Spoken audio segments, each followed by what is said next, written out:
Bueno, muy buenas tardes para todos. En nombre de la Facultad de Psicología les damos la más cordial bienvenida a este encuentro que nos convoca esta tarde, denominado ¿De qué hablamos cuando decimos la lógica del fantasma?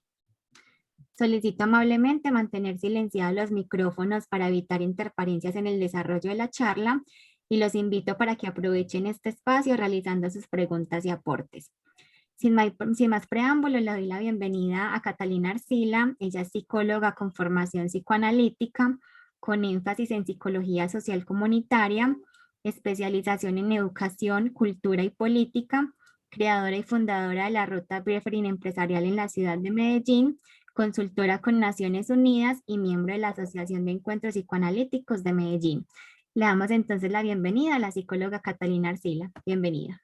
Bueno, muchas gracias a ti, a la Facultad de Psicología de la Universidad San Buenaventura, también a Anali de Estrada por su gestión, a todos los compañeros de encuentros psicoanalíticos que están aquí presentes, a los egresados de la universidad, a todos los invitados externos.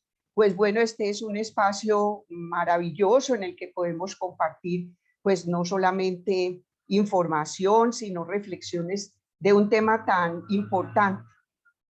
Quiero contarles que que es el seminario 14 de la lógica del fantasma de Lacan, es un seminario, por lo menos para mí, muy poco fácil de trabajar, porque evidentemente a partir del estudio, del seminario, del trabajo que hicimos, pues que pienso yo que es un trabajo riguroso en el cartel propio y también en la asociación, nos dimos cuenta, yo muy especialmente, me di cuenta de algo que es una realidad, fue una evidencia que manifestamos en su momento, y es que de alguna manera muchos de los aquí presentes pues teníamos una formación básica, digamos, desde la filosofía clásica, por lo menos una información fundamental. Y eso nos servía un poco para pensar algo de la lógica. Sin embargo, había también la dificultad de no poder tener la formación, el conocimiento suficiente y la fundamentación necesaria para acceder al segundo nivel, que es toda la lógica matemática. Entonces, en ese momento nos dimos cuenta que era necesario pues solicitar ayuda a los expertos y conseguimos un profesor de lógica que de alguna manera nos ayudó para aclarar conceptos y poder dar un poco pues, de avance en esa parte que es poco fácil. Obviamente, la mayoría de nosotros tenemos una formación humana, y la formación psicoanalítica, pero la formación en matemáticas y menos en lógica matemática, pues era suficiente para poder comprender este texto. Entonces, bueno, les agradecemos que por favor cierren sus micrófonos y sus cámaras si son tan amables para que podamos escuchar y tener una mejor recepción. Muchísimas gracias. Ya tenemos 32 personas conectadas. Nuevamente quiero darles la bienvenida a todos los presentes, además por arriesgarse a escuchar, a compartir un tema pues tan poco fácil y complejo para todos. Quiero decirles que vamos a tener una dinámica de ver la exposición, podemos hacer las preguntas correspondientes en el chat y al final de la exposición yo procuraré contestarlas. Vamos, por supuesto, a comenzar compartiendo la pantalla para que podamos ir viendo algunos de los conceptos trabajados por Jacques Lacan en este seminario número 14, que para mí es fundamental, no solamente desde la teoría psicoanalítica, sino que tiene, por lo menos para mí, un propósito claro, y es que ser capaces de hacer una comprensión mejor de todos estos aspectos tan esenciales para la vida misma, pues no solamente para la práctica profesional, y también muy especialmente ser capaces a partir de escuchar todo este mensaje, poder afinar un poco más la escucha. Entonces vamos a compartir en la pantalla algunas de estas cosas que son muy esenciales para todos nosotros y que van a significar que podamos de alguna manera poder ver lo que poco a poco, lo que nosotros, me dicen si ya ven la imagen, por favor.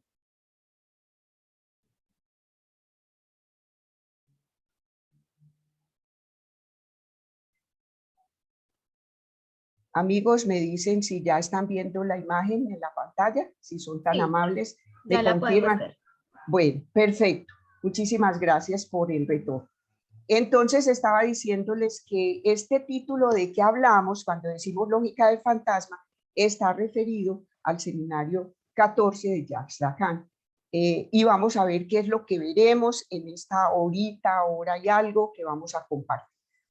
Como les digo, es el seminario 14 de la lógica del fantasma. Este fue un seminario que Lacan trabajó entre 1966 y el 67.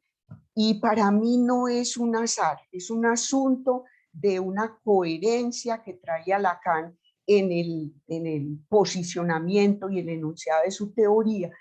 No es un azar, no es por cualquier razón que este seminario 14 está situado entre el 13, que es el objeto del psicoanálisis, y el 15, que el 13, que es de noviembre del 67, y el seminario 15, que es el del acto psicoanalítico. Este seminario de la lógica del fantasma tiene 24 clases. Yo quiero decirles que para mí es un seminario extraordinario, con una dificultad tremenda, por lo menos para mí, en poder aprender los conceptos que aquí Lacan está desplegando, porque como les digo, tiene muchas referencias a la lógica clásica, o sea, a la que viene de la filosofía, y tiene perfectas referencias y un seguimiento estricto matemáticamente riguroso de la lógica matemática, para poder llegar a esa lógica que te está proponiendo, como la lógica del fantasma, pudiéramos decirlo de alguna manera. Las 24 clases van desde una primera clase el 16 de noviembre del 66 hasta la clase 24, que es de junio 21 del 67. ¿Por qué les digo que esto de estar en el medio entre el objeto del psicoanálisis y el acto analítico es tan importante? Porque en este seminario número 14 de la lógica del fantasma, obviamente Lacan enuncia toda esta teoría que va a sostener de aquí en adelante toda su producción literaria o toda su producción académica, científica y psicoanalítica hasta el final de su existencia. Entonces, miren, tenemos que recordar que, por lo menos desde mi punto de vista, intentar establecer una relación entre psicoanálisis y lógica es todo un reto, porque estamos hablando desde el psicoanálisis propuesto por Freud, que Lacan de una manera supremamente respetuosa y valorativa reintegra, y pues obviamente toda la producción de Lacan, y partiendo, como les digo, de la lógica aristotélica y de la lógica matemática.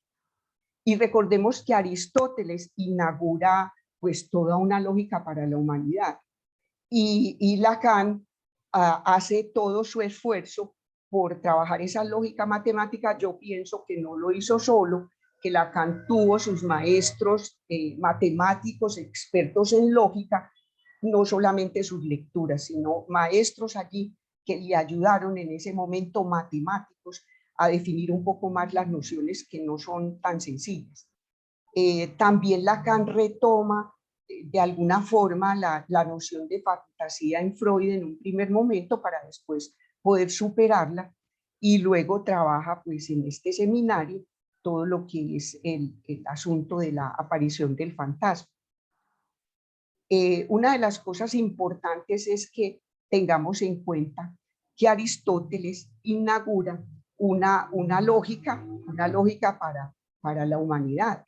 Es una lógica que es una lógica que no solamente es una ciencia, sino un instrumento, lo que Aristóteles llamaba el organón, que para el pensamiento se usaba o se utilizó desde Aristóteles para el pensamiento correcto, porque lo que nos enuncia Aristóteles y que nos aporta en este seminario Lacan de una manera muy brillante es todo lo que tiene que ver con el silogismo. Y el silogismo no es solamente pues un argumento, sino que de alguna manera contiene en sí mismo todo el asunto de las proposiciones, que es aquello de lo cual se puede sacar una conclusión. En la lógica aristotélica nosotros vemos tres principios que Lacan retoma como base. Esto es muy importante que lo tengamos en cuenta porque va a ser como la cimentación o la fundamentación de todo lo que Lacan enuncia un poco más adelante, especialmente en el capítulo 7 de este seminario, que para mí o la lección 7, como se llama en muchas, digamos, traducciones, es absolutamente brillante. Entonces, Lacan retoma esos tres principios de Aristóteles, que son el principio de identidad, que quiere decir pues que algo no puede ser y al mismo tiempo no ser. Ese es el principio de identidad. Si A es A, pues simplemente no puede ser no A. Entonces, en la misma relación, por supuesto. También retoma el principio de la no contradicción. Y esto quiere decir que si un atributo pertenece, y que es imposible que un atributo pertenezca y no pertenezca al mismo sujeto. Por ejemplo, algo no puede ser blanco y no blanco al mismo tiempo y dentro de la misma relación. Estos dos principios son esenciales para lo que Lacan luego va a anunciar o lo que luego va a trabajar también muy unido al cogito cartesiano. A mí me parece, por lo menos en este seminario, que Lacan es muy cartesiano, aunque los técnicos, los expertos probablemente no estén muy de acuerdo conmigo, pero realmente es muy cartesiano mientras trabaja a Descartes para después poder hacer los enunciados fundamentales en los matemas. Bueno, y también el tercer principio de Aristóteles, que es el de no contradicción. Es imposible entonces que un atributo pertenezca y no pertenezca al mismo sujeto. Por ejemplo, como les digo, algo no puede ser blanco y no blanco al mismo tiempo y en la misma relación. Y también el de tercero excluido, que dos proposiciones contradictorias no pueden ser verdaderas ambas. Y eso es que dos cosas no pueden ser verdaderas al mismo tiempo dentro de una misma relación. Esto es muy importante porque Lacan llega en este seminario a una, digamos, a una conclusión inicial importantísima, que es que la lógica aristotélica funciona desde la mirada psicoanalítica, obviamente, como una lógica simétrica, en la cual el inverso, digamos, de la relación entre elementos no puede poseer un sentido inicial. Por ejemplo, si yo digo que Pedro es el papá de Roberto, no puedo decir lo contrario, que Roberto es el papá de Pedro, pues porque eso sería un absurdo. Pero entonces yo sí puedo alterar esa relación y decir que Roberto es hijo de Pedro. Y miren que esto es muy interesante porque nos permite, o me permitió a mí, aclarar por lo menos tres conceptos. Si vamos a hablar de los conceptos que hay en el seminario 14, nos quedamos en esta exposición hasta el año entrante. Pero les digo que por lo menos tres conceptos me permitieron a mí, digamos, ver, por lo menos aclarar un poquito aclarar o hacerme unas preguntas y aclarar algunas respuestas al respecto. Los tres términos que me parecieron muy importantes es el de imposible. Entonces hay una imposibilidad de matematizar la lógica del fantasma, me pregunto yo. Y aquí volvemos a encontrarnos con estos términos que defino como los que fijan la categoría, dice Lacan, de lo real, en tanto se distingue radicalmente de lo simbólico y de lo imaginario. Y dice Lacan que lo real en este momento es lo imposible, no en calidad de un simple tope contra lo que nos damos la cabeza, ese tope lógico de aquello que de lo simbólico se enuncia como imposible. De aquí surge lo real, Esto lo dice Lacan de una manera muy clara para trabajar toda esta cosa del imposible en el reverso del psicoanálisis. Otra palabra o pues otro término que me parece importante es el de la paradoja.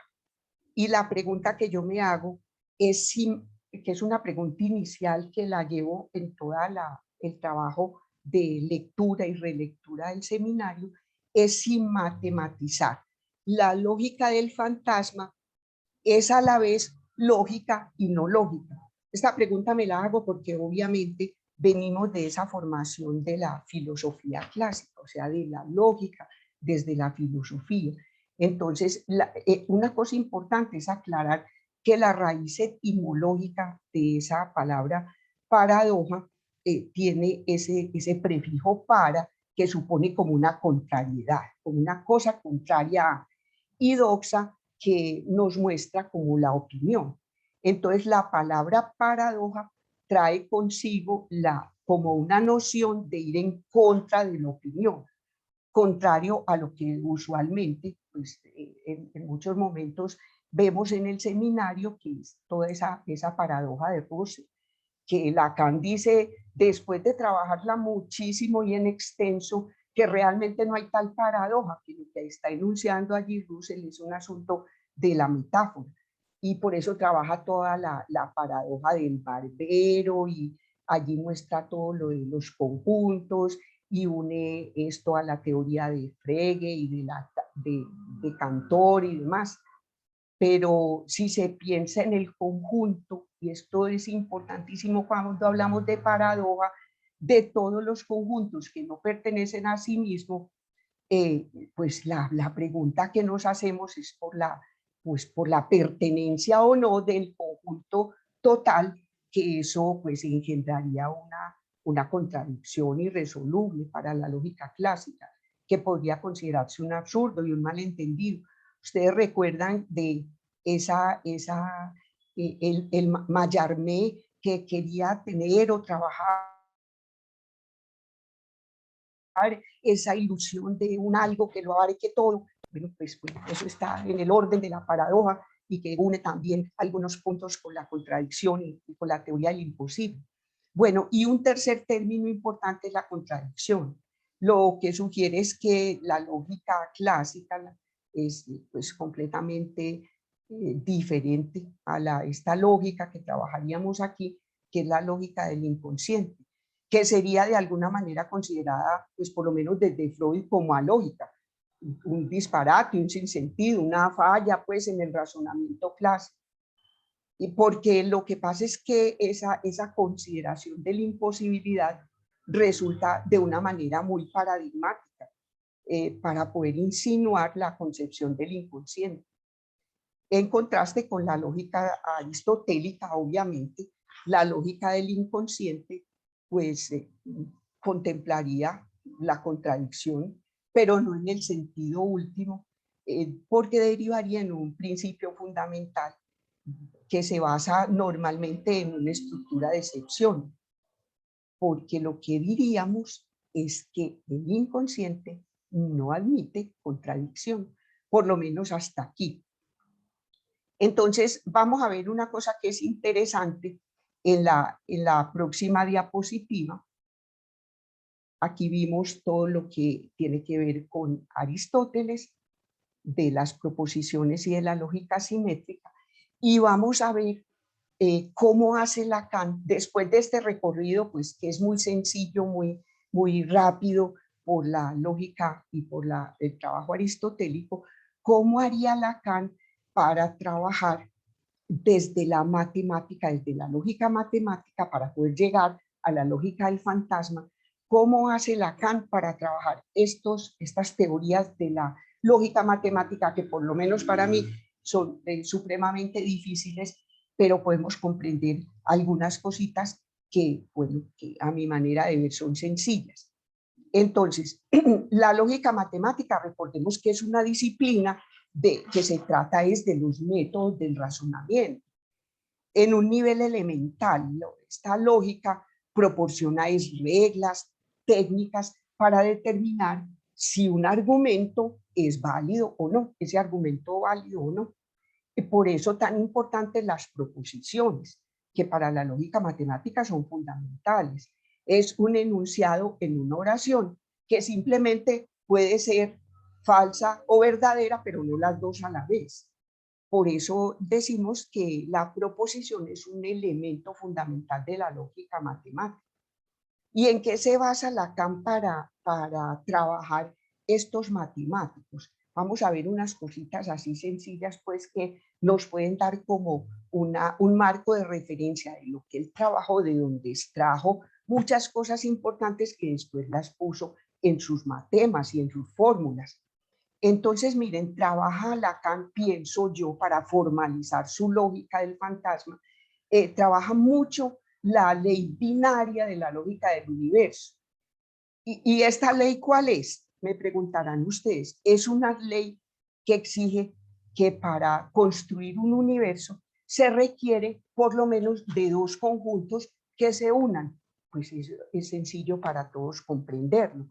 Y que las variables son dos, siempre son dos variables, o dos proposiciones, o dos elementos, o dos conjuntos que solo toman como dos valores, verdadero o falso, que son los valores lógicos. Esto dos cosas es lo que ya Lacan llama, en este seminario de la lógica lo llama principiel. La palabra principiel es pues es una adjetivación que subraya que algo está fundamentado, está asentado, está dicho sobre principios. Y es como para expresar o para traducirlo al español por principio, en principio. Pero también esta palabra principiel, que la trabaja Lacan en este primer acercamiento a la ley binaria de la lógica del universo, Lacan le da también un puntico más, una puntadita más, y es que puede también la palabra traducirse pues al español como un adverbio, o sea, como un comienzo, como una causa, como un origen, como una idea fundamental, como un fundamento.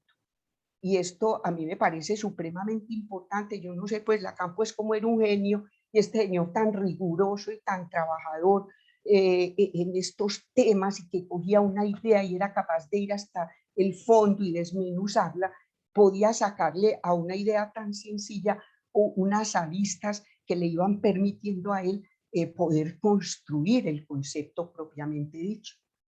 Otra cosa en la que se fundamenta Lacan, que me parece bellísimo, es el concepto, y esto lo trabaja muchísimo en extenso, el concepto del universo, del discurso y su excepción. Para esto se basa en Boole, en toda la teoría de George Boole, pero que Boole trabajaba todos los conceptos que vienen de la lógica matemática de Morgan, y que pues eso pues, lo tenemos hasta ahora, que es todo universo del discurso, decían estos matemáticos, aparece, se construye, consiste, se manifiesta, en fin, con la emergencia de una excepción en su interior, con la aparición de un elemento de menos. Es decir, hay uno que no. Dentro de esta construcción hay un elemento que no. Esto es de una importancia, pero absolutamente tremenda, para que Lacan pueda después enunciar todo el asunto del espacio vacío. Y esto es fundamental en la matemática y la teoría de conjuntos también. Entonces, miren cómo este señor tan genial va trabajando una por una las ideas y va, digamos, moviéndolas con una maestría tremenda. Y miren que lo que trabaja o lo que coge de Boole es la aportación que Boole hace, muy importante, al método simbólico, y también de un método general que aplica los distintos modelos o formas de ecuaciones diferenciales. ¿Qué es lo que toma de Boole que a Lacan le parece tan interesante? Es todo lo que tiene que ver con la ley fundamental del pensamiento. Es decir, que la suma de dos elementos en el conjunto no dan el cuadrado de ellos, ni la multiplicación tampoco. Si yo digo x más x, eso no me va a dar otra cosa que el mismo elemento, x. Eso para Lacan es una formalización de un principio esencial que supera ya los viejos enunciados aristotélicos. Si yo digo X por X, evidentemente es igual, eso va a ser X. Y esto, tomado desde Boole, con todo esto de las ecuaciones diferenciales y dicho por mí de una manera pues muy sencilla, va a ser posible que Lacan tenga en cuenta esta ley fundamental del pensamiento, que unida al concepto del universo de discurso, que Lacan luego dice que no hay un tal universo de discurso, por eso lo trabaja tanto a profundidad, y que no hay tal cosa porque, y lo vamos a ver más adelante, porque puede poner esa afirmación, ese enunciado, ¿cierto? Hay una cosa muy interesante aquí en Lacan, y es que toma las leyes de De Morgan. De Morgan es un matemático muy dedicado a la lógica, pues de alguna manera superar a Aristóteles. Y este señor vivió como entre 1806 y hasta el 71, hasta 1871. Y este señor en 1847, y esto lo tenemos ahora de una manera increíblemente válida para todo lo que tiene que ver con la computación, con los sistemas, con toda la ingeniería robótica, todas estas aplicaciones de la lógica están siendo muy actuales. Y él dijo que construir un universo que contenga un todo debe incluir la negación de las partes. Esto fue un avance, pero mejor dicho, como diríamos ahora, un algo disruptivo que hace posible otros enunciados de la lógica matemática que Lacan los toma de una manera importante. Porque si la ley de Morgan impone esas negaciones, eso hace posible la aparición del vacío al interior de un universo en discurso. Pero es por lo de la negación, que esas negaciones, cuando se juntan entre sí, lo que hacen es aparecer ese espacio vacío. Por ejemplo, si yo digo, Pedro es Pedro y Juan es Juan, tengo que decir, ni Pedro es Juan, ni Juan es Pedro. Imagínense esto, que suena como tan sencillo, pero que hace un cambio tremendo en todo lo que, bueno, en todo lo que Lacan va avanzando.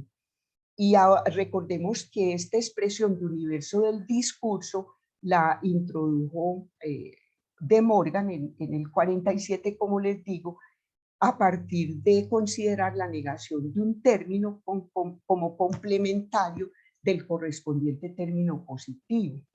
Y lo que hace es que, conformando entre ambos términos complementarios un universo, es decir, un todo, hace posible que aparezca este espacio donde las dos negaciones confluyen para que aparezca ese vacío que va a ser tan importante en toda la teoría lacaniana. De Morgan introdujo también lo que conocemos aún hoy, muy válidas, las leyes de la dualidad, y que lo retoma más adelante Lacan en este seminario para aplicarlo, como les digo, a la lectura del cogito cartesiano. Y hay una cosa interesante que recuerdo, y es que al final del seminario Lacan volverá sobre esto para afirmar que lo que les acabo de decir, no hay tal universo del discurso. Y Lacan afirma esto porque el significante no puede de ninguna manera significarse a sí mismo. Y Lacan agrega una cosa muy bonita, y es que el universo del discurso es eliminado en tanto que campo cerrado, unificado y único. Y de alguna manera pues decimos que hay tantos universos del discurso como sujetos hablantes hay. Cada sujeto posee su propio universo del discurso, y obviamente para nosotros que estamos aquí ocupándonos del psicoanálisis, esto lo descubre cada sujeto en su proceso analítico. Y Lacan dice que para avanzar en la constitución del sujeto pasamos por la analogía de la construcción del universo del discurso de Morgan. Y vamos a pasar, dice Lacan, al universo del discurso del sujeto.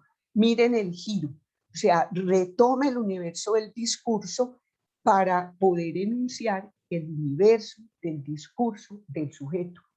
Esto pues es una cosa tan interesante que yo digo que solo pues un genio puede pensar así y además puede enunciarlo de esa manera.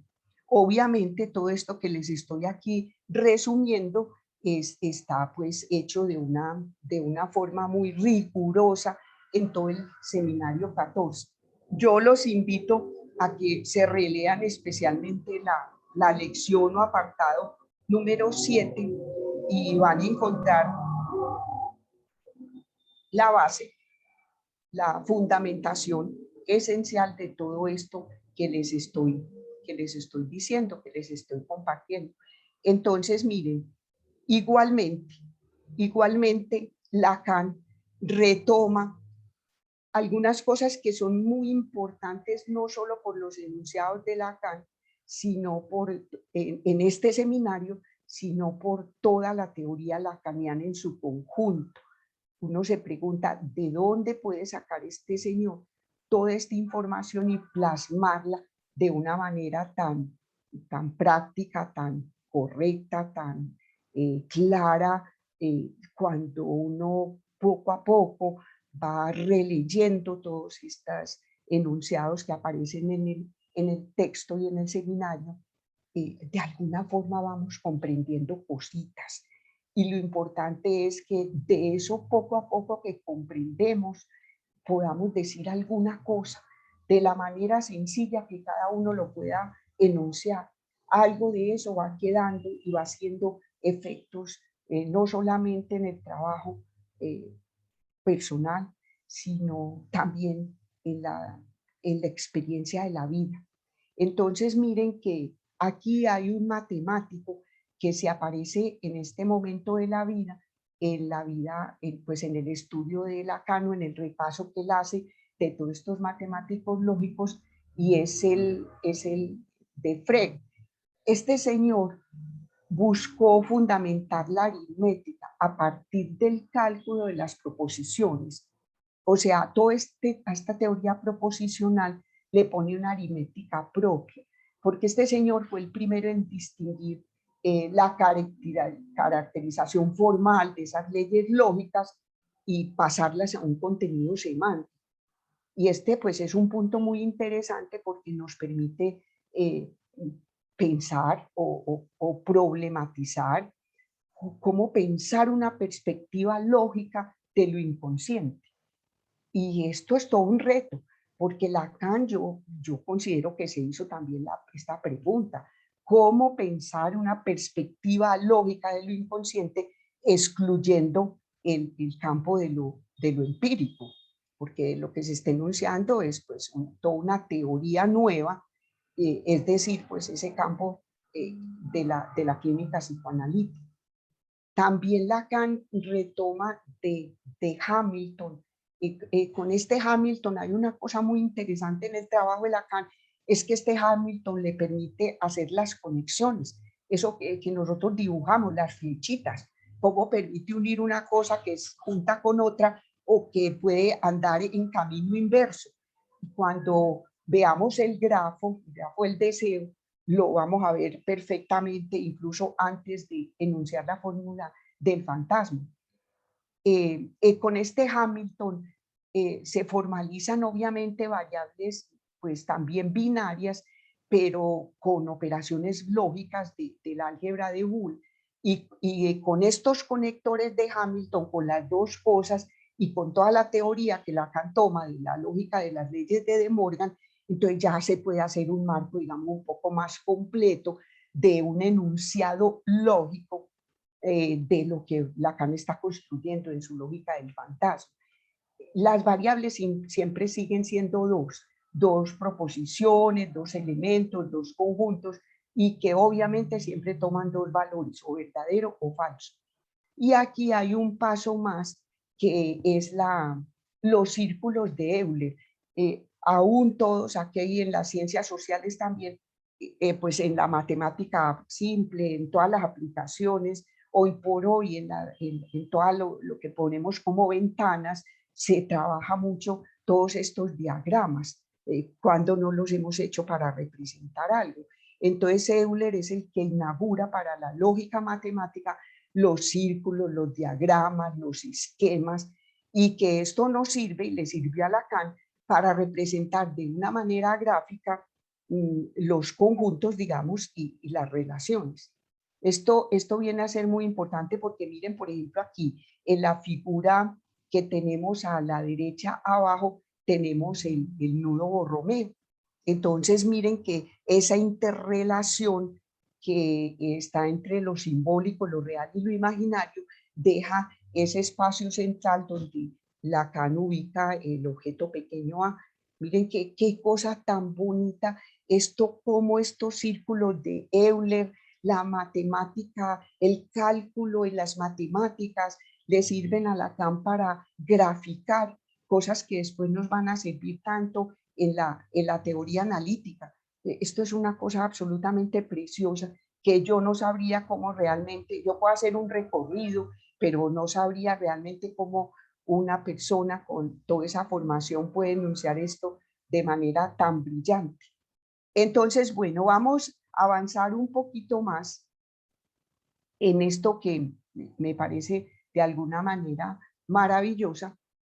Bueno, quisiera devolverme un poco aquí a los círculos de Euler para decirles una cosita más que me parece bien importante.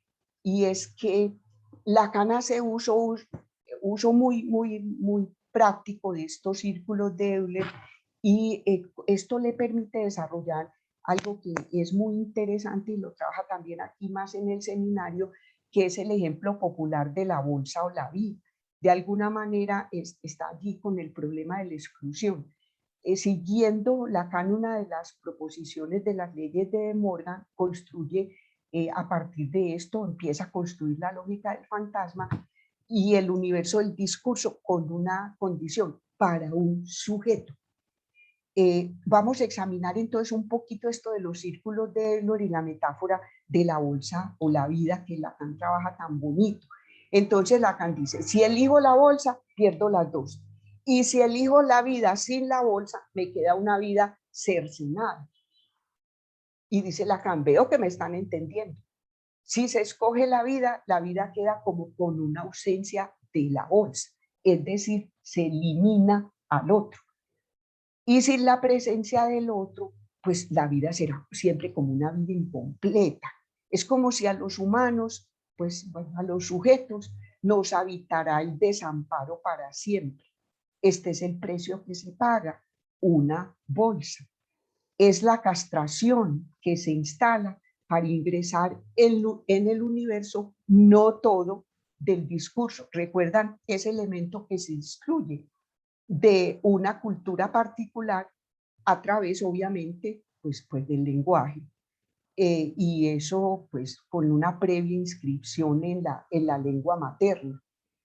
Y aquí esto le permite a Lacan generar la aparición del sujeto tachado, del sujeto ese barrado. Pero antes, yo creo que Lacan antes le había metido mucho el diente a Descartes, porque cuando en la teoría cartesiana se trata de eso del no pienso y no soy, como si fuera trabajando, eliminando, digo yo, todo eso de la lógica o de la filosofía, de la lógica y la filosofía, para esa desaparición, como de alguna manera desaparición, digo yo, entre comillas, del ser. Entonces, ¿qué es lo que deviene en ese lugar? De alguna forma me parece a mí que en ese lugar donde va haciéndose un borramiento del ser, surge esa misma S, pero tachada, que es el sujeto barrado. Ese sujeto, ese que perdió algo de su gran otro del lenguaje. Y ese algo siempre lo estamos recordando con el rombo, pues, de la repetición. Eso pues se me ocurre a mí pues como hasta aquí de lo que hace Lacan con estas leyes de las matemáticas. Y miren que una cosa interesante es que Lacan nos ayuda a clarificar cómo él construye ese espacio vacío. Ese espacio vacío va a ser una cosa esencial para poder enunciar la teoría del fantasma. Entonces, de la teoría de Morgan graficado, formula que solamente es posible construir un universo de discurso a partir de dos conjuntos, donde se debe incluir, pues obviamente, la unión y la intersección y sus respectivas negaciones, y además la negación de las negaciones anteriores, o sea, la doble negación.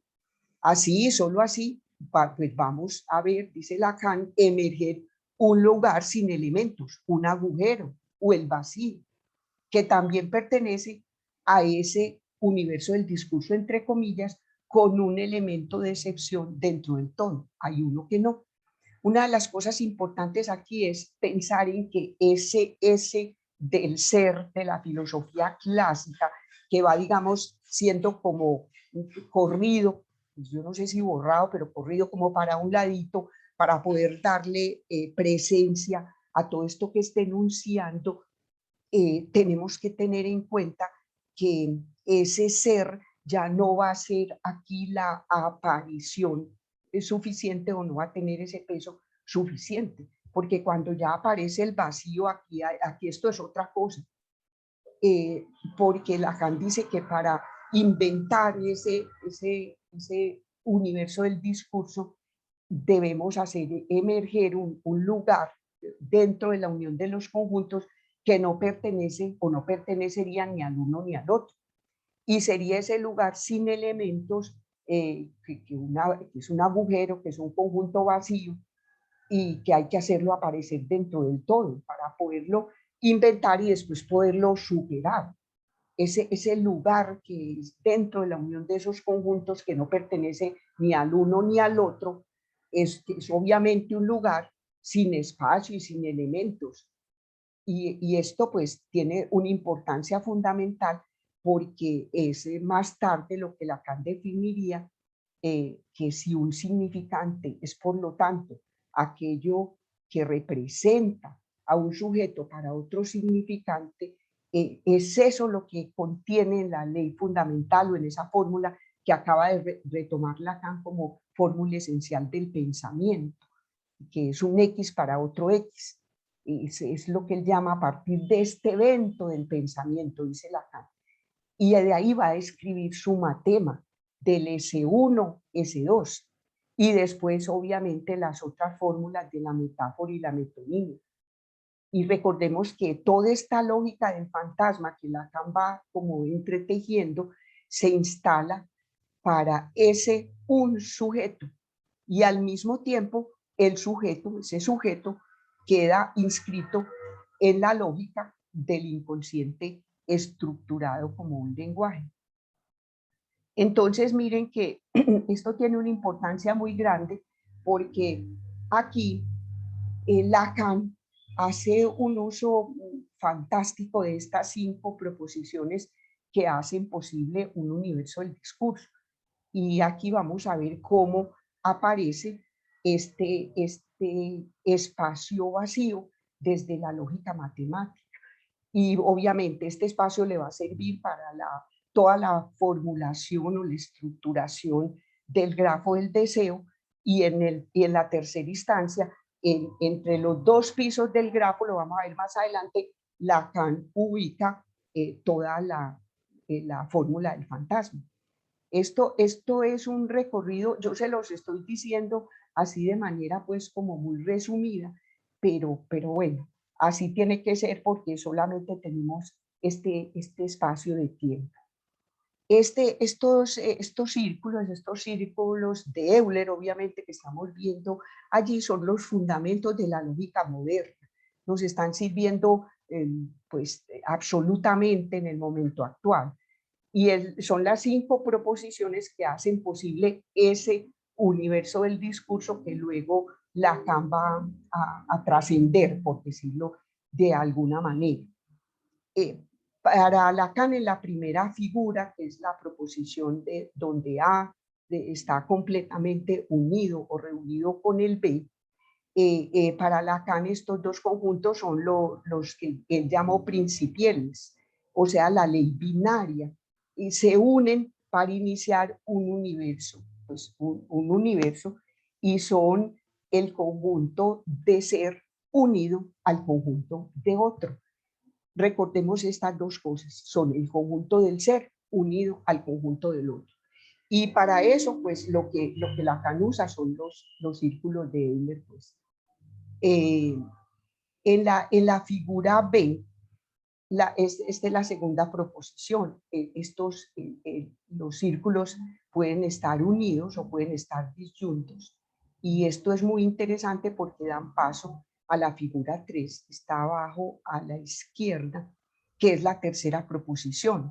Es la unión del ser con el otro, pero lo que pasa aquí es que se sustrae al otro y queda un ser. Pero ¿cómo queda ese ser? Con la huella donde se unía con el otro. Y aquí lo que queda, esa huella, ese trazo, ese resto de ese ser, eso es lo que Lacan nombra como un no ser. Y miren que con los circulitos nos es un poco más fácil entenderlo.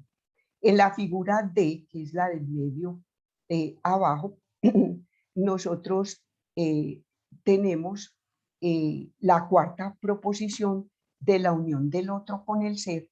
Lo que se sustrae aquí es el ser y queda un otro con la huella de un que se unía con el ser. Y a este trazo, resto de toda esta unión, también surge el no otro. Y en la última figura, que es la quinta proposición, es la negación de la intersección, la doble negación, o sea, la conjunción de las negaciones. Y aquí en esta última figura, que es la última que está a la derecha abajo, tenemos la doble negación y el espacio en la mitad blanquito completamente vacío, ese es el conjunto vacío.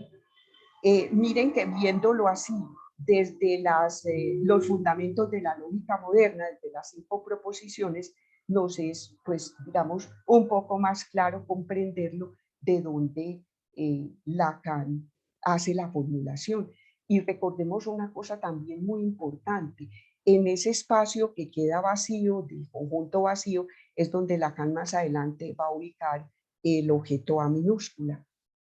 Y esto pues es un avance fenomenal en la teoría de la formulación del fantasma. Entonces vamos a la próxima diapositiva y nos vamos a dar cuenta de, bueno, por aquí ya va apareciendo el fantasma con figurita y todo fantasmal, y vamos a ver un poquito muy resumido, todo lo que es la fantasía, lo que Lacan retoma, pienso yo, pues puede haber sido más o menos, pero esto es las referencias que tenemos desde el mismo Lacan, lo que toma, además de todo lo que hemos visto, de la lógica aristotélica o clásica, la lógica matemática, pues obviamente Lacan retoma algunas cosas muy importantes de Freud, y les da muchísima valoración. Entonces, miren que toda la enunciación del término freudiano de fantasía se traduce pues al español y por fantasía y al francés por fantasma. Así es lógico que frecuentemente se plantea pues esta discusión entre los analistas y entre los técnicos estudiosos, que por qué se tradujo fantasma por fantasía, y etcétera, etcétera. Yo solamente puedo decir como dos cositas importantes de esto, que son indicaciones de Lacan además y que nos hace como la advertencia. Lacan dice que la fantasía se refiere más al registro de la imaginación y de lo imaginario, pero que fantasma se refiere específicamente a la lógica y a la estructura. Aquí quiero decirles una cosa, uno de los avances extraordinarios que Lacan hace desde la lógica matemática y con la relectura de Freud es trabajar en estructura. Eso pues solamente puede hacerlo alguien que pues ha trabajado mucho en su propio trabajo personal y también escuchando muchos pacientes. Y otra indicación que hace Lacan es que la distancia entre la fantasía freudiana y el fantasma suyo lacaniano es el objeto A. O sea, eso es lo que distingue ambas propuestas, el objeto A minúscula. Porque Lacan al objeto A minúscula ubicado en ese espacio del conjunto vacío le va a dar un valor, totalmente un valor lógico. Le da lo que se llama un estatuto, que eso, ese estatuto, ese valor lógico, ese trabajar en estructura, a partir de lo que hemos visto, le posibilita a Lacan enunciar la lógica del fantasma. En Freud es pues la fantasía, pero en Lacan es la relación inicial del sujeto con el objeto. Y esa, por eso es la fórmula del fantasma, él lo dice, una relación imposible entre el sujeto y el objeto. Pero algo se puede decir pues también del imposible. Y yo me estoy acordando aquí de esos imposibles de Freud. Enseñar, gobernar y psicoanalizar. Bueno, ya Freud había enunciado los imposibles y había hecho 3 momentos de, digamos, formulación de la fantasía, el trabajo con la fantasía.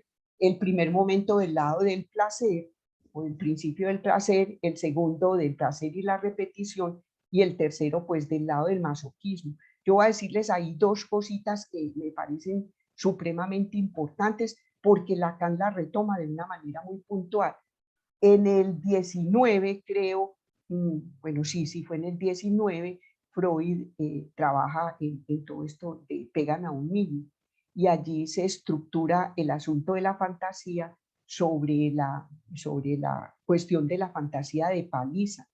Y obviamente allí todo el asunto del masoquismo y muy presente en este trabajo de Freud, la pulsión de muerte, pero también todo lo que tiene que ver con el amor y hay algo pues del principio del placer que Lacan supera con el fantasma, evidentemente.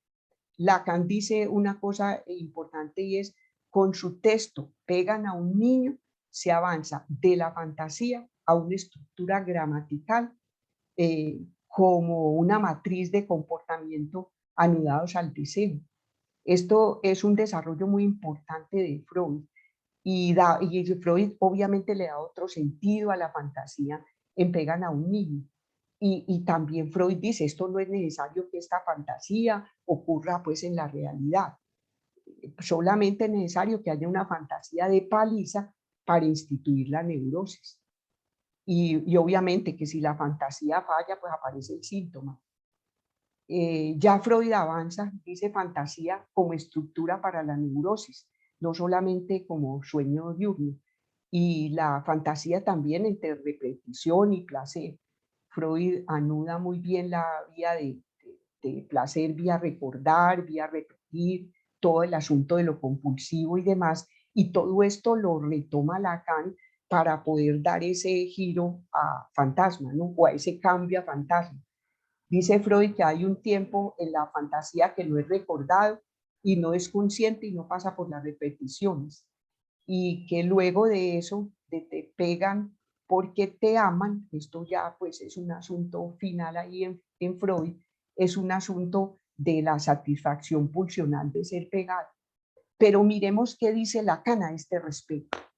Y Lacan dice palabras textuales. Tomemos ahora el fantasma de se pega a un niño. Freud se detiene sobre el tema de lo que significa este fantasma, en el cual parece estar absorbido, si no la integridad, al menos una parte importante de las satisfacciones libidinales del sujeto. Él insiste, lo ha visto en su gran mayoría en sujetos femeninos, menos aún en sujetos masculinos. No se trata de cualquier fantasma sádico o perverso, se trata de aquellos que culminan y se fijan bajo esta forma cuyo tema ante todo el sujeto da de una manera muy reticente. Parece que una carga bastante grande de culpabilidad se liga para el sujeto a la comunicación misma de este tema, que una vez que lo ha revelado, entregado, no puede articularse para él diferentemente ni de un modo ni de otro, por se pega a un niño. Esto lo dice Lacan de una manera maravillosa en las formaciones del inconsciente, que es el seminario 5, en la parte de más allá del principio del placer, que es el capítulo 3 de febrero del 58. Otra parte que retoma Lacan de Freud, y esto pues es un recorrido rápido, pues muy resumido. En esto, pues el recorrido que hizo Lacan por Freud nos podíamos quedar mucho tiempo, pero estos son pues algunos de los 2 o 3 punticos que yo encontré muy importantes en Pegan a un niño, en el problema económico del masoquismo y un poco en los sueños. Encontré como esos ganchitos que le permitieron a Lacan poder llegar desde la fantasía al fantasma. Dice que el problema económico del masoquismo tiene que ver con la pulsión de muerte, porque en todas las fantasías hay un núcleo de pérdida o masoquismo. El masoquista que quiere ser tratado como un niño desvalido, pero que es rebelde y va a ser pegado, aquí la fantasía pone en evidencia la infantilidad del neurótico, porque de todas maneras desde Freud la fantasía es una actividad psíquica presente en la vida corriente de todos los sujetos, desde el juego de los niños, los ensueños diurnos, la elaboración secundaria del sueño, la creatividad de los artistas, el disfrute que tenemos por estudiar estas cosas, por venir a decir estas cosas, por hacer este tipo de experiencias, por leer y compartir las cosas que leemos y poder decir alguna cosa. En todo esto hay algo de eso. Y es importante porque luego Lacan lo retoma para poder hacer de eso que es fantasía y que puede ser superado ya por Lacan, estructurado y poderlo enunciar en los matemas. En el apartado, también otra cosa importante, en el apartado del libro de los sueños, yo creo que en el capítulo 4, Freud menciona mucho el papel de las fantasías o sueños diurnos como un escalón para que son como preliminares a los síntomas histéricos. Y además dice Freud que de todas esas fantasías conscientes existen otras muy numerosas fantasías por el contenido, por la procedencia del material reprimido y que tienen que permanecer inconscientes. Existen pues sueños que no consisten sino, esto comillas de Freud, en la repetición de la fantasía diurna que ha permanecido inconsciente. Y pues hay una cosita más de esto de la fantasía en los dos principios del funcionamiento mental. Freud plantea las relaciones muy importantes de la fantasía con la realidad, que luego pues Lacan lo va a poner cuando trabaja lo del cogito, lo retoma, en eso no pienso, no soy. Entonces en Freud la sustitución del principio del placer por el principio de realidad que allí propone, que pues como que deja libre toda esa confrontación de la actividad mental y la que se registra pues únicamente allí en el principio del placer, que esa actividad es la de fantasear, que como ya les dije posteriormente se inicia con los juegos infantiles y luego con los juegos diurnos. Y esos juegos diurnos pueden ser conscientes o inconscientes, pero de todas maneras aquí se habla de un mundo fantástico y bueno, Freud lo toma muy en serio porque también lo une a las pulsiones insatisfechas, que dice Freud que son las fuerzas que impulsan las fantasías y que cada fantasía es pues una satisfacción de deseos y de alguna manera como una rectificación de la realidad que es insatisfactoria. Y tanto la poesía, pues toda la literatura como el sueño diurno, es la continuación o sustituto de esos juegos infantiles y son pues estadios preliminares a los síntomas neuróticos, digámoslo así. Y miren que es una cosa muy difícil y muy compleja situar la noción de fantasía propiamente en Freud, porque Freud también habló de estos asuntos muy en extenso y en un apartado de lo inconsciente en el 2015 nos presenta a las fantasías no solamente como esas ramificaciones de impulsos inconscientes, sino que tienen un alto grado de organización. Todo esto del alto grado de organización de estos impulsos inconscientes, luego Lacan le va a permitir hacer lo que se llama la estructura. Y considera, pues, por último, Freud como esa existencia de fantasías originarias como que se encuentra, pues, muy general en todos los seres humanos. Y bueno, una cosita más, además del concepto de fantasía que Lacan retoma en estos textos freudianos, existen, y eso hay que decirlo claramente, muchísimas referencias a la lógica en Freud y puntualmente a la lógica del inconsciente, pues que ya Freud había dicho que esta lógica no contemplaría la contradicción. Y con base en ello es que Freud afirma muchos años después, esto entre comillas, las reglas decisorias de la lógica no tienen validez alguna en lo inconsciente. Se puede decir que es el reino de lo alógico. Cabe indicar que si bien la conceptualización del inconsciente es asumida por Freud como alógica, ello no equivale pues a decir, así como para nosotros, que la lógica o que la lógica para el psicoanálisis pues no tiene como un funcionamiento, una manera de operar.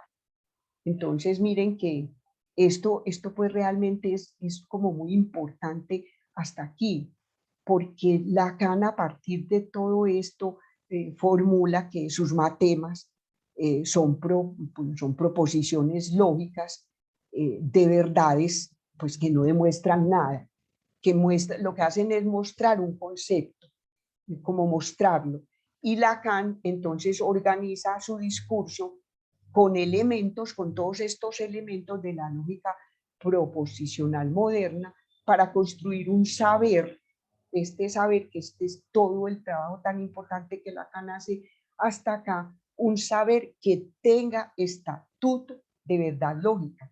Y recordemos que en el 65 Lacan formaliza ese concepto de función lógica de la alienación y ya en enero del 66 diserta ya con mucha propiedad sobre lógica proposicional. Y ahí es cuando él dice que esto es una fundamentación importantísima en la lógica de la que estamos hablando. Él dice esa frase que es tan controvertida, yo la verdad hablo. Y Lacan exige que no minimicemos los aportes de la lógica. Solo la lógica dice la verdad a medias, dice. Cualquier otra verdad es ideológica, o sea, imaginaria.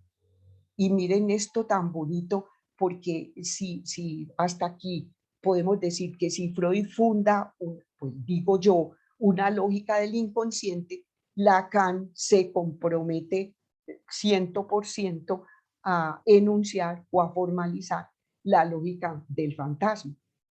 Y quiero decirles unas dos o tres cositas que me parecen supremamente importantes que Lacan, después de todo este trabajo, miren, ir a la lógica aristotélica, ir a estudiar todos estos señores matemáticos y muchos otros, porque se mete en un debate tremendo con la paradoja de Russell, por ejemplo, que yo aquí pues no quise trabajarla porque se nos haría muy extenso.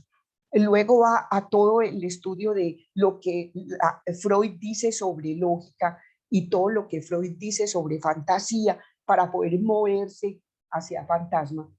Y miren que ya Lacan en el seminario 5, y esto es muy importante, ya hay unos comienzos de indagación sobre toda la teoría del fantasma.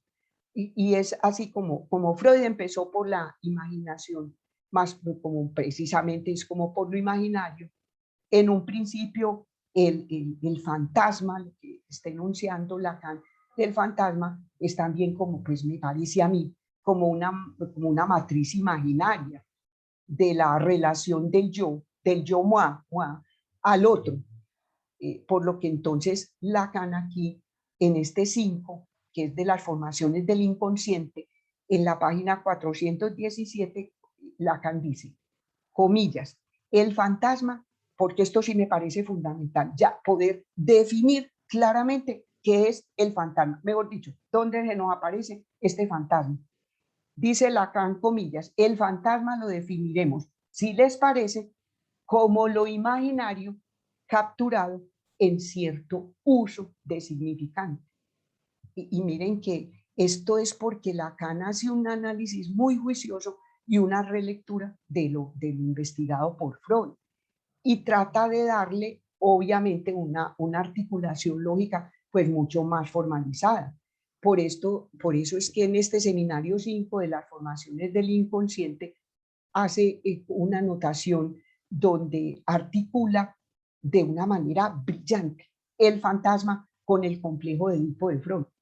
Y dice, comillas, en este seminario, en el capítulo 13, eso fue el 12 de febrero del 58, dice, en un tercer tiempo y tras la salida del Edipo, del fantasma solo queda un esquema general. La figura del padre es superada, traspuesta, remitida a la forma de una forma general de un personaje en posición de pegar, omnipotente, despótico, mientras que el propio sujeto es, digamos, representado en la forma de esos niños multiplicados que ni siquiera son ya todos ellos de un sexo preciso, sino que forman una especie de serie neutra. Esta forma última del fantasma, en la que algo es mantenido así, fijado, memorizado, podríamos decir, queda investido para el sujeto de la propiedad de constituir la imagen privilegiada en la que encontrarán su soporte las satisfacciones genitales que pueda experimentar. Esto es de una lucidez y de una brillantez. Yo no sé cómo este señor puede traer el complejo de Edipo y poder avanzar hasta la formulación de todas estas teorías, que son una maravilla. En este seminario 5, Lacan pues también aborda este ejemplo del fantasma masoquista, donde destaca la aparición de un objeto significante representado por ese látigo, ese que lo pone allí en la S para tachar el sujeto como un signo de la relación con el deseo del otro. Y señala también Lacan que la fustigación en ese látigo, pues obviamente no se trata de atentar contra la integridad de ninguna persona, sino que eso es un carácter simbólico, lo que está allí erotizado. En este seminario 5 también dice una cosa que es increíble, es el enlace de todo esto que estamos viendo con el mundo del deseo. Y Lacan dice, entrar en el mundo del deseo es para el ser humano experimentar. Lo primero de todo, la ley impuesta por eso que existe más allá, que nosotros lo llamaremos aquí el Padre, ya no tiene importancia, no importa. La función del fantasma terminal es manifestar una relación del sujeto con el significante. Y de eso lo dice en la página 251 de este seminario tan lindo del 5 de las formaciones del inconsciente. Y de esta manera, con esta aparición poco a poco de ese fantasma, nos esclarece, obviamente, una relación muy particular y muy clara del sujeto con el significante. Y también a este respecto, dice, cuanto más se afirme el sujeto, miren que la palabra firma la hace Lacan de una manera tan destacada y tan bonita, con la ayuda del significante, como queriendo salir de la cadena significante, más se mete en ella y en ella se reintegra, más se convierte en el mismo, en un signo de dicha cadena. Si la anula, se hace él, más signo que nunca. Y esto por una muy simple razón, precisamente, tan pronto el sujeto está muerto, se convierte para los otros en un signo eterno y los suicidas más que el resto. Nada es más brillante, nada es más alabado o más halagado que aquello que muere. Entonces, miren que estas son unos pequeños hitos que por lo menos a mí me parecieron fundamentales en el seminario 5. Tendríamos muchísimas más cosas para aportar del 5 a la construcción de la lógica del fantasma de este seminario 14. Pero quiero también hacer un poco de alusión, me parece supremamente importante, en el seminario 6. ¿Qué pasa en el seminario 6? A mí por lo menos, pues obviamente teniendo todas las dificultades que tenemos para trabajar una teoría tan compleja, me parece que el 5 y el 6 dan unos hitos clarísimos que nos permiten ver de dónde Lacan va perfilando toda la teoría de la construcción de la lógica del fantasma. En este 6, Lacan quiere profundizar esa relación que es muy particular del sujeto con los objetos. Y aquí es muy interesante porque Lacan cuestiona ya así de frente cómo la filosofía había abordado toda esta cuestión. Señala toda esa relación al conocimiento y dice que pues, el sujeto del psicoanálisis es un sujeto que habla y un sujeto dividido, y esto cambia completamente la relación entre la naturaleza al objeto. Y el punto crucial de este cambio pues es simplemente la aparición del deseo o la formulación del deseo. Entonces Lacan dice que la relación del sujeto al objeto no es una relación de necesidad, es literalmente una relación compleja. Y esto en el deseo y su interpretación en la clase 5 lo trabaja de una manera magistral. Dice que el fantasma pasará entonces a ser la matriz de las relaciones del sujeto con los objetos de su mundo, porque el fantasma es el que nos va a dar las coordenadas de la realidad para cada sujeto. Pero entonces la pregunta es, ¿cómo poder situar a esa relación compleja de la que habla Lacan para poderla situar y comprender bien esa fórmula del S barrado, los Ange A, pequeño a, como que es la fórmula constante del fantasma en lo inconsciente? Y Lacan mismo dice que es una relación del sujeto en tanto que es barrado, anulado, abolido por la acción del significante, y que ese sujeto encuentra su soporte en el otro. El objeto prevalente será el otro, que es también la imagen del cuerpo propio. Y esto pues obviamente le da a ese sujeto barrado, anulado, abolido, una existencia fantasmática, ya que en esa clase 5 del seminario 6, Lacan dice algo que nos aclara esto, esa relación del sujeto barrado. Dice, esa relación del sujeto en tanto que es barrado, anulado, abolido por la acción del significante y que encuentra su soporte en el otro, en lo que define para el sujeto que habla el objeto como tal, a saber, es al otro que tratamos de identificar, que identificaremos rápidamente. Dice Lacan que porque los que asistieron a ese seminario ya han oído hablar durante un trimestre de esto. Ese otro, dice, ese objeto prevalente en el erotismo humano es la imagen del cuerpo propio en sentido amplio que la daremos. Está allí en ese fantasma humano que es el fantasma de él y que no es más que una sombra. Es allí que el sujeto mantiene su existencia, mantiene el velo que hace que pueda continuar siendo un sujeto que habla.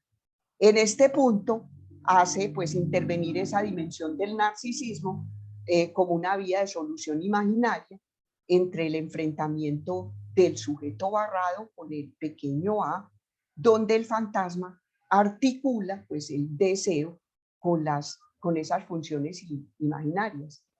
Entonces miren que esto es una cosa tan absolutamente maravillosa que nos permite aquí continuar con la diapositiva. Y es todo esto que hemos dicho de lo que Lacan retoma realmente es o lo que hace énfasis es en el asunto de la escritura. Solamente por este asunto vamos a poder definir las letras precisas de este grafo. Definirá las letras así, ese, lo que retoma concerniente a esa división del sujeto, a cómo el objeto, dice Lacan, del que yo extraigo la lógica del fantasma, que consistirá en determinar el estatuto en una relación lógica. Y el rombo, muy importante, que lo podemos leer de muchas maneras. El rombo lo vamos a mirar inicialmente en forma vertical, pero también están las lecturas en forma horizontal y hay 1000 lecturas del rombo con relación a este enunciado. Indica la relación, obviamente, si es vertical, de doble implicación o de implicación recíproca entre los términos que une, es decir, el sujeto barrado, y si es vertical, en los Sánchez, sí, solamente sí, objeto A, y recíprocamente objeto A, sí y solamente sí, objeto barrado. Bueno, vamos a ir terminando finalmente con el grafo, que nos va a dar, pues, digamos, el cierre, la información completa de dónde vamos en este recorrido, que espero que en medio de la dificultad de enunciar una teoría tan supremamente compleja, pero a la vez tan maravillosa, yo haya podido hacer esta noche. Entonces vamos a continuar y luego pasaremos obviamente a las preguntas que ustedes tengan, que pueden formularlas en el chat, y si para mí me es posible, yo las contestaré. Lacan, cuando empieza el seminario 14, dice que he titulado este año La lógica del fantasma. Lo que he pensado, pensar representarlo desde lo que se impone, en el punto al que hemos llegado por este camino que implica esa suerte de retorno muy especial a lo que se había visto en el seminario el año pasado, que era la estructura y que es fundamental y que descubre, pues dice él, mucho el pensamiento freudiano. Ya hemos dado esta noche pues un paso, un sí.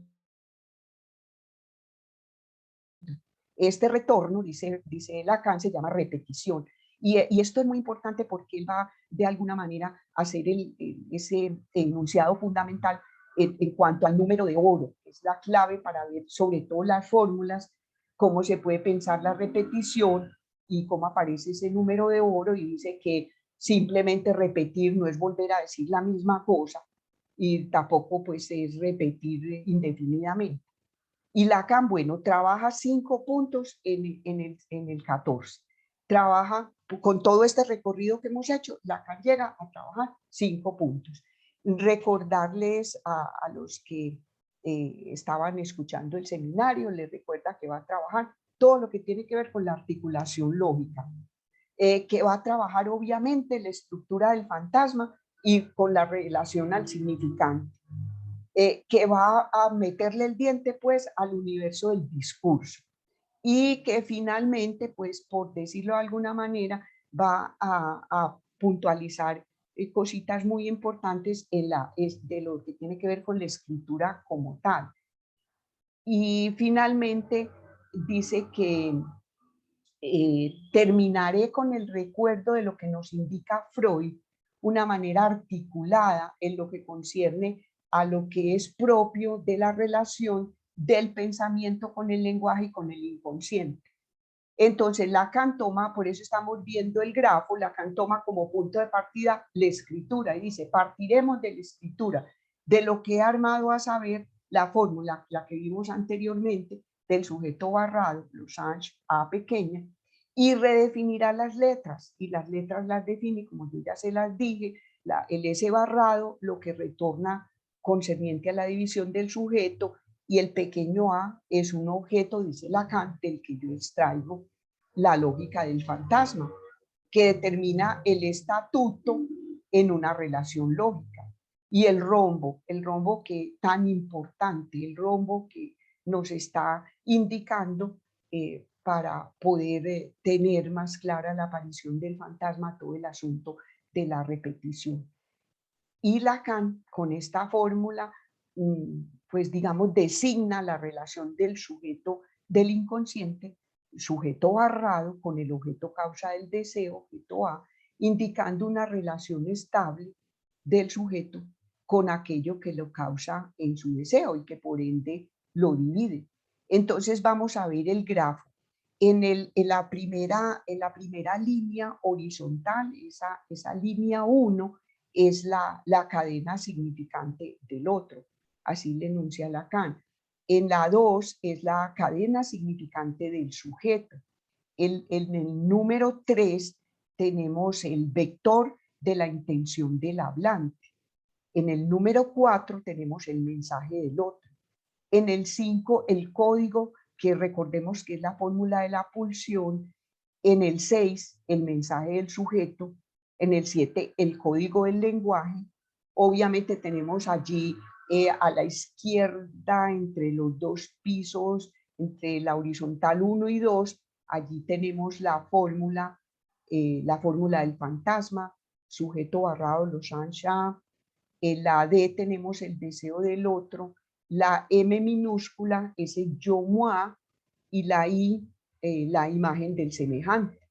Entonces miren que Lacan con esta fórmula muestra pues la relación del sujeto del inconsciente, como les digo, con el objeto, y que en este sentido también Lacan hace aquí el uso del plural fantasmas, y este plural fantasmas como que lo superpone a lo que habíamos visto de las fantasías en el sentido freudiano. Aparecen estas cosas pues por primera vez en el grafo de la Constitución. El sujeto también pues presentado en el seminario 5 de las formaciones del inconsciente, como ya lo dijimos, aún no tenía enunciado tan claramente pues todo lo del fantasma. Pues, pero en las últimas clases del seminario 5, que ya les mostré algunas cositas, introduce en el grafo ese segundo piso. Y entonces ahí entre las dos horizontales es donde ya puede ubicar la fórmula del fantasma, sujeto barrado, los Losange, objeto A, como respuesta bueno, digamos, al deseo del otro, que lo tenemos ahí indicado con la D minúscula.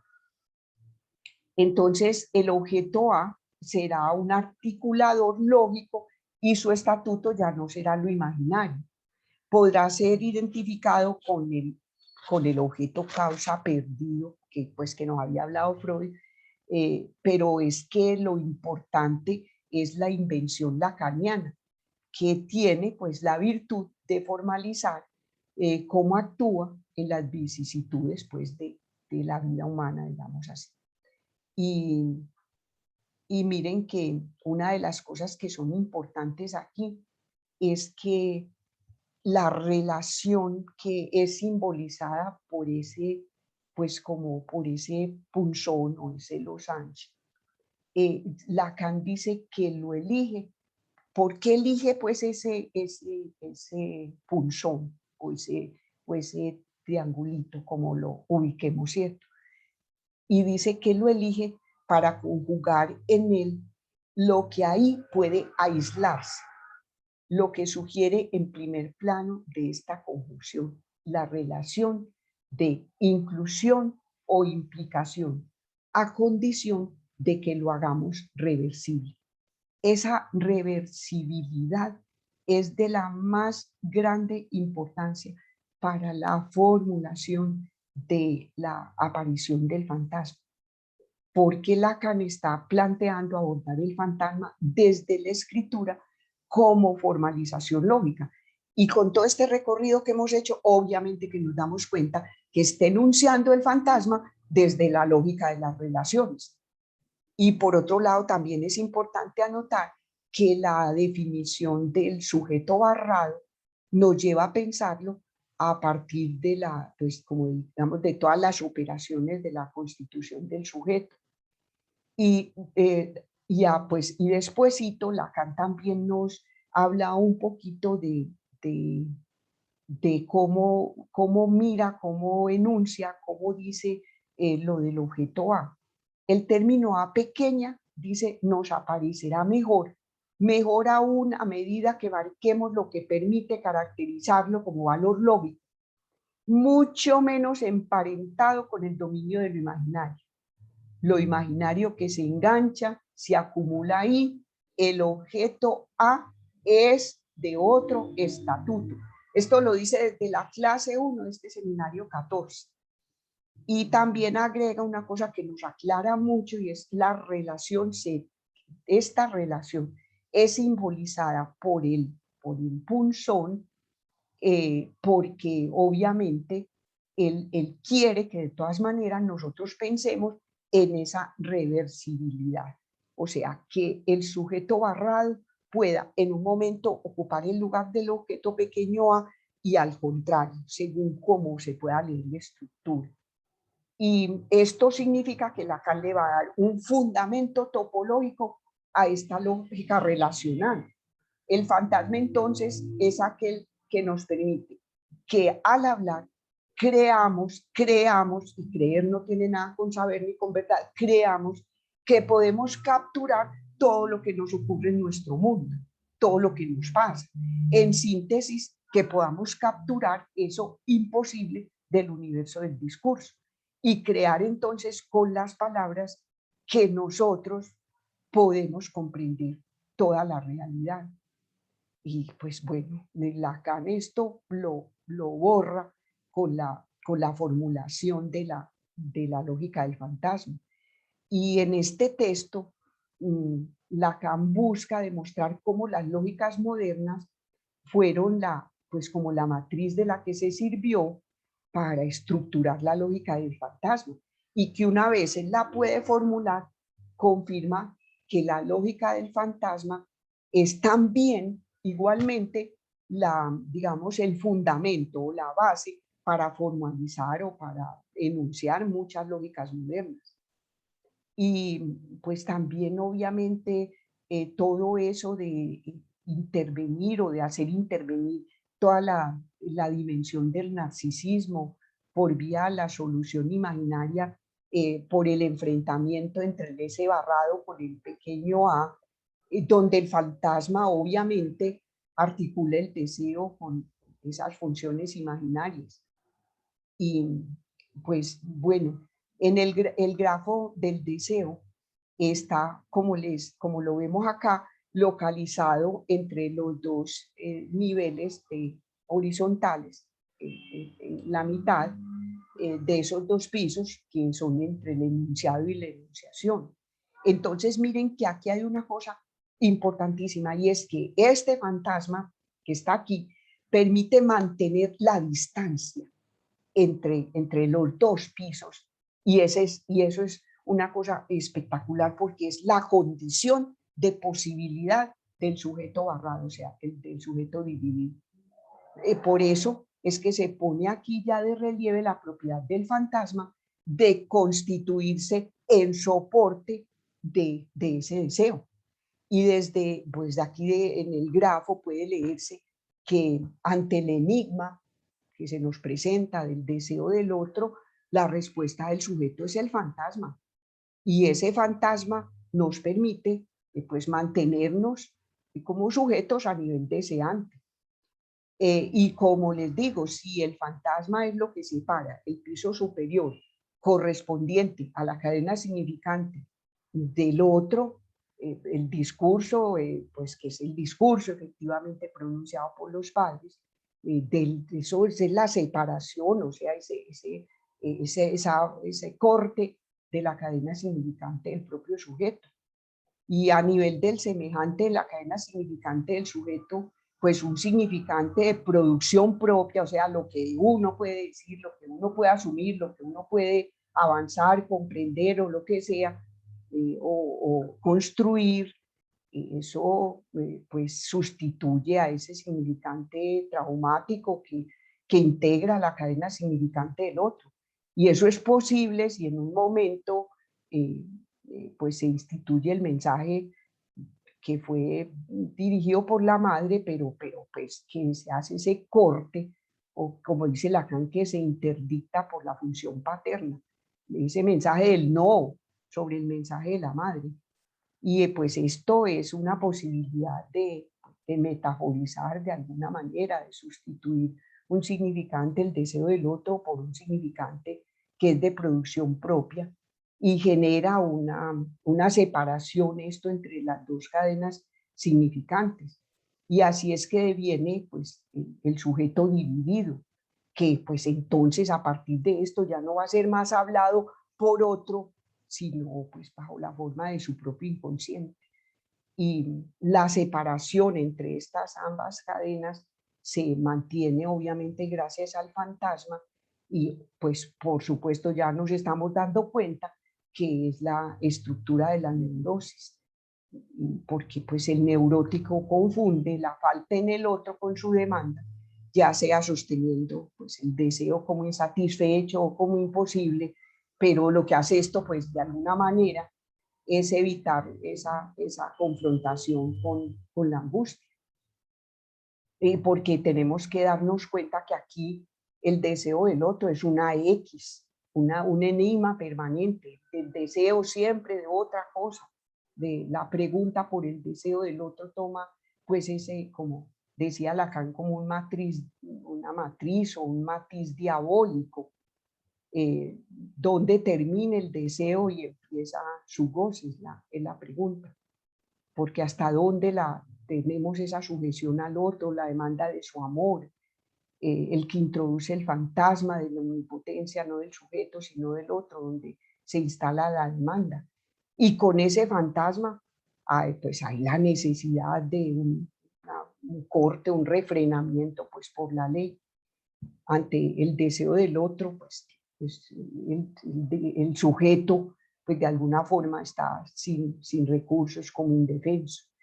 Y bueno, finalmente, pues, y finalmente no, porque esto nos podemos quedar hablando toda la noche, esta relación entre los dos pisos del grafo, se hace posible la imagen del otro, ese I, que permite pues advenir finalmente la castración a nivel imaginario, lo que le falta a la imagen deseada, lo que es debido a la investidura narcisista que recibe, pues que obviamente será el antecedente del objeto causa del deseo, el pequeño a.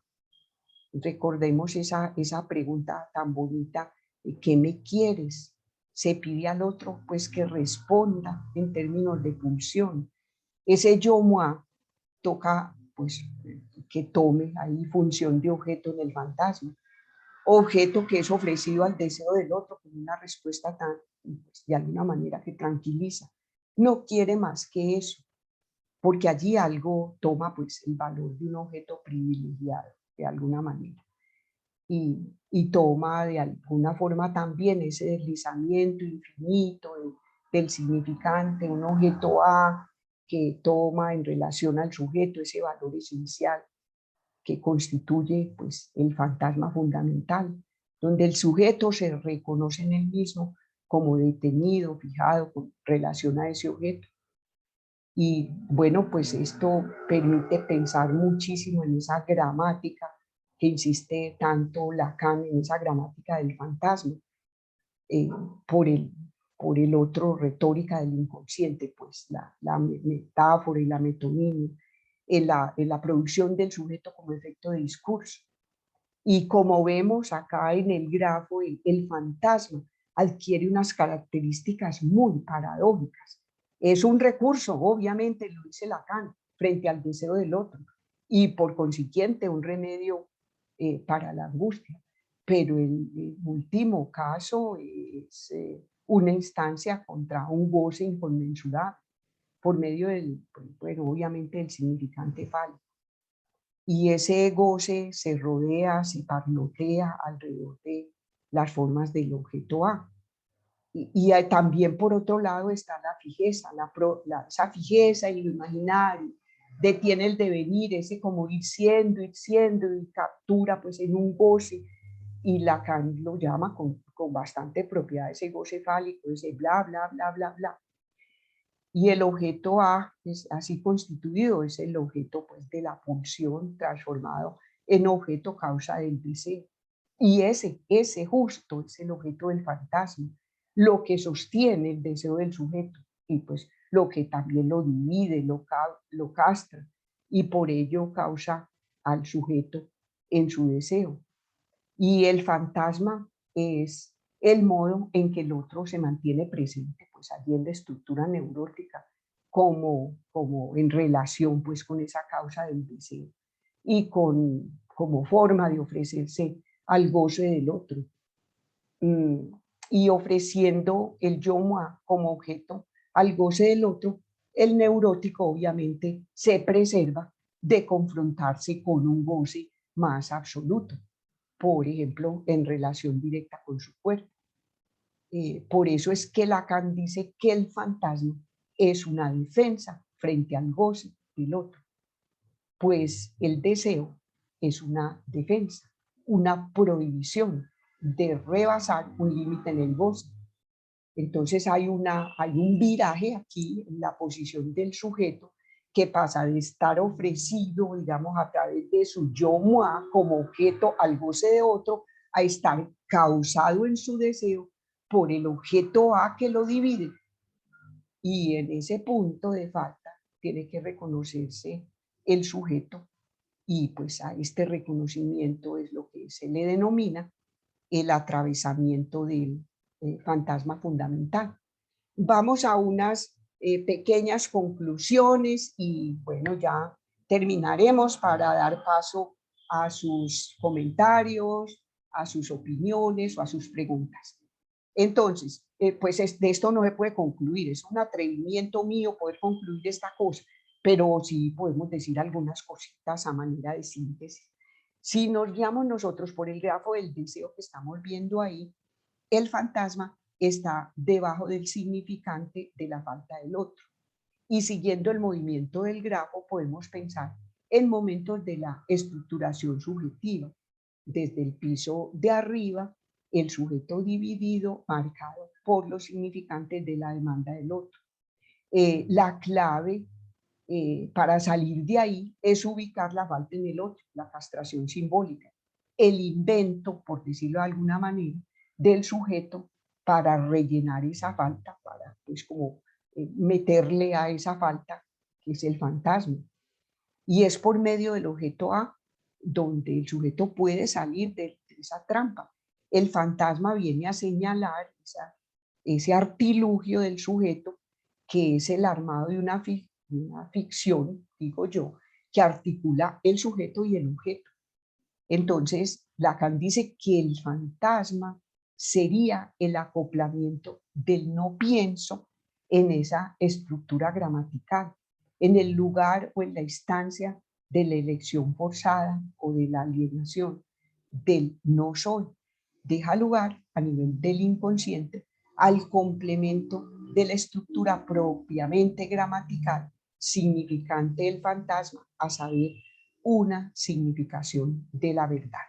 Esto lo dice de una manera preciosa en el seminario de la lógica del fantasma en la clase 23. Una pregunta que se hace Lacan al final del seminario es cuál es la función del fantasma para un sujeto. En primera instancia hay que tener en cuenta pues de qué sujeto se trata. La función del fantasma se inscribe, se define, pues según en qué estructura psíquica se esté. En el campo de la neurosis, por ejemplo, podemos encontrar en la fobia el deseo prevenido, en la histeria el deseo insatisfecho y en la neurosis obsesiva el deseo imposible. Y el rol del fantasma en cada caso va a estar articulado a la forma particular, peculiar de confrontarse cada sujeto con el deseo y con la castración de cada estructura. Entonces, el fantasma, su función general, dice finalmente Lacan, es dar un orden poner orden en la pieza, en la entrada del acto sexual, poner orden en la pieza, armar una escena para el deseo del neurótico.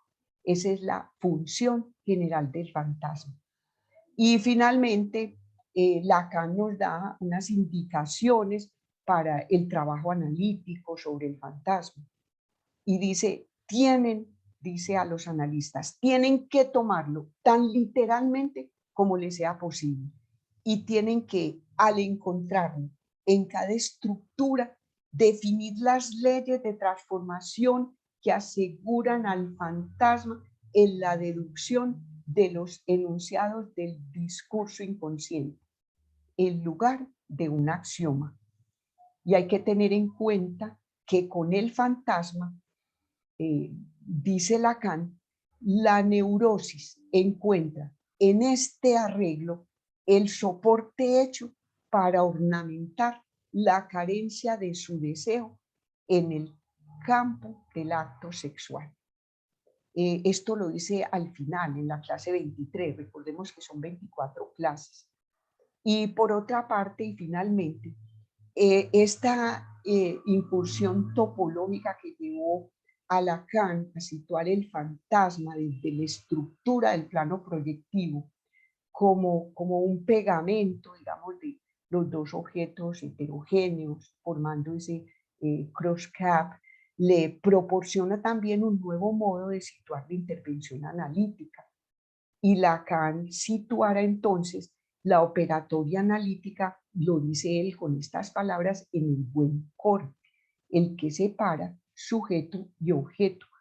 Y finalmente dice a los analistas, el objeto A lo hemos definido y representado como lo que cae en la estructura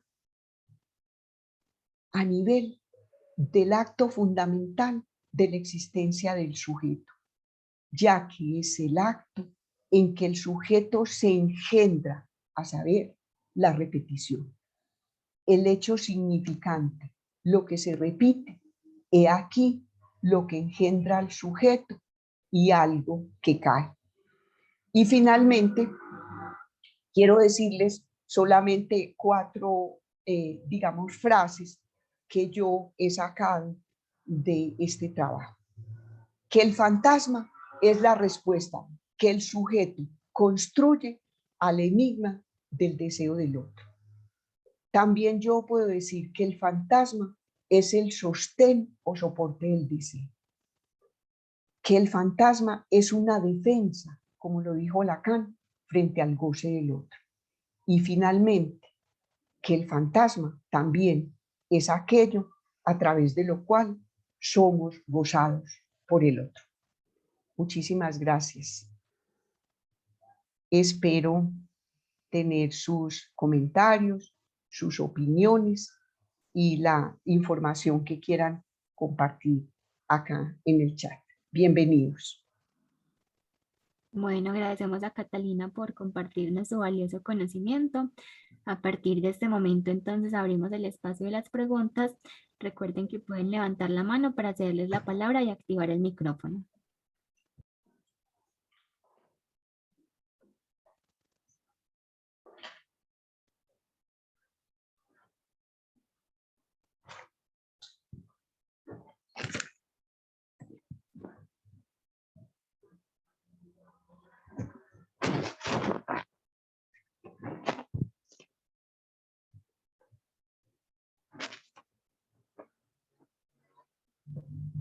O también si alguno de los participantes desea hacer una apreciación o un aporte, también bienvenido sea.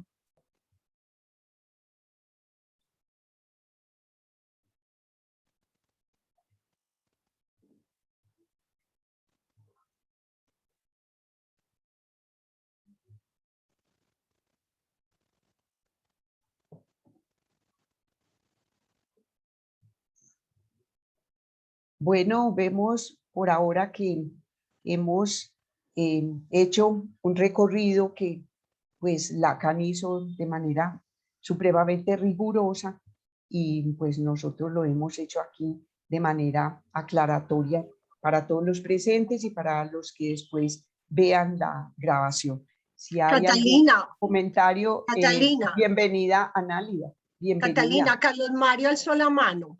Bienvenido, Carlos Mario, con tu comentario, con tu apreciación. Gracias, Catalina. Con complementar esta información, porque yo sé que tú tienes también una información muy rigurosa al respecto. Bienvenido. Te agradezco mucho y me parece pues una presentación excelente. Pero quisiera volver sobre un punto que tomaste muy rápidamente. Te lo formularía de esta manera.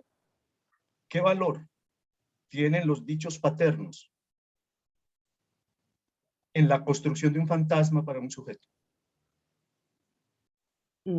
Bueno, es una pregunta pues muy interesante y una pregunta que nos permite pensar también sobre el asunto de las identificaciones. Todo lo que es la sentencia paterna obviamente hace un corte con el deseo de la madre, el deseo de la madre de que el niño sea ese falo, el hijo sea ese falo que a la madre le falta. Es la palabra del padre, ese no. Recordemos toda la presentificación de la escena primaria y que está en la base, en el nivel esencial de toda novela familiar del neurótico. Esa palabra del padre, esa interdicción es la palabra que está buscando el padre, es absolutamente esencial para que el sujeto, el propio sujeto humano, pueda comenzar a ser siendo él mismo un sujeto barrado que se encarga de su propio deseo. Digamos, un sujeto que busca incesantemente ese de la repetición, esos logros, esos sueños, pero que finalmente puede hacerse cargo de sí mismo. Eso es lo importante allí. Espero haber podido contestar de una manera muy sencilla a tu pregunta tan maravillosa. Muchísimas gracias, Catalina. Hay mucho que trabajar ahí, pero excelente tu respuesta. Muchas gracias. La invitación a todos es, por eso es tan importante la palabra del Padre. La voz del Padre es la voz de Dios, decían los antiguos pensadores. Y esto para nosotros es absolutamente esencial. Es la voz del Padre, lo que hace presencia, lo que intermedia entre la madre y el niño para que el niño no quede totalmente perdido. Y pues esto está perfectamente bien trabajado acá en el seminario 14. Yo los invito a todos, como les dije, a que podamos releer el capítulo o el apartado número 7 y vamos a ver con absoluta claridad la enunciación de la importancia que tiene el fantasma y para cada ser humano vérselas con ese atravesamiento de su propio fantasma para, bueno, digamos, para poder quedar verdaderamente como un sujeto de deseo, que se hace cargo de su propio deseo. Catalina. Humberto, bienvenido. Hay una cuestión, gracias por tus palabras, hay una cuestión que se me ocurre insistir en algo que usted menciona del punzón. Si bien todo esto es un trabajo como de escritura, me llama la atención el del punzón, porque etimología está el punto, y va con la formalización de la reversibilidad del fantasma. Y también la insistencia del inconsciente. Me parece que la forma de punzón que allí uno podría pensar como modelo, no es modelo, es como, podría verse una implicación de lo que es la esencia del inconsciente. Y por eso casi la escritura de eso, que es casi innombrable en cuanto que es la condición de lo inconsciente, tenga esa manera, dijéramos, como usted dice, pasar del universo del discurso al universo del sujeto. Entonces, señalo ese punzón, porque la etimología de punzón es punto. Claro, y también lo que usted dice es un aporte magnífico. Mire que todo lo que tiene que ver con el punzón, con el losange, que remite al sujeto a esa permanente repetición de una búsqueda incesante, pues entre otras cosas en la que aparece permanentemente la angustia del sujeto. Obviamente ese punzón lo que hace Lacan al formalizarlo, al hacer una gramática de eso, al poderlo escribir, lo que hace es puntualizarlo, o sea, ponerlo exactamente en el lugar. Y eso es una cosa increíble. Pues yo me asombro, pues obviamente estamos hablando de genios para la humanidad, pero cómo una persona puede ser capaz de poder inteligir todas estas propuestas tan complejas, pero tan precisas, y que finalmente de lo que hablan es de un sujeto humano, un sujeto en relación con su propio ser y con su mundo. Usted lo ha dicho de una manera preciosa. Ese punzón insiste, puntualiza, está haciendo perfecta evidencia de esa insistencia del inconsciente en la vida del sujeto. Y ahí puede verse también, se me ocurre, Catalina, que no es repetición. Eso que es aparente como repetición es una insistencia del inconsciente. Claro, exactamente. Y mientras haya esa insistencia, pues hay una posibilidad. De escucha. Por supuesto. Y de palabra, además. En el dispositivo, obviamente. Gracias, Catalina. Con mucho gusto, Humberto. Bienvenido siempre.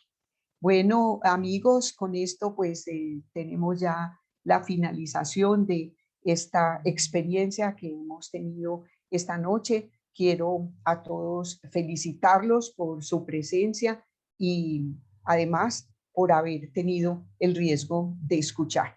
Los invito para que releamos el seminario, nos compartamos vía correo electrónico todos nuestros aportes y les deseo a todos una feliz noche. Muchas gracias a la universidad, a la Facultad de Psicología y a todas las personas que han tenido la amabilidad de organizar este evento y coordinar.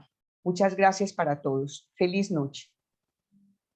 Mil gracias, Catalina, por acompañarnos esta noche en este importante encuentro y también a todas las personas que nos acompañaron. Los invitamos a continuar participando de los próximos eventos de la universidad y por supuesto de la Facultad de Psicología. Feliz noche para todos y que estén muy bien. Muchísimas gracias. Hasta la próxima. Muchas gracias. Muchas gracias.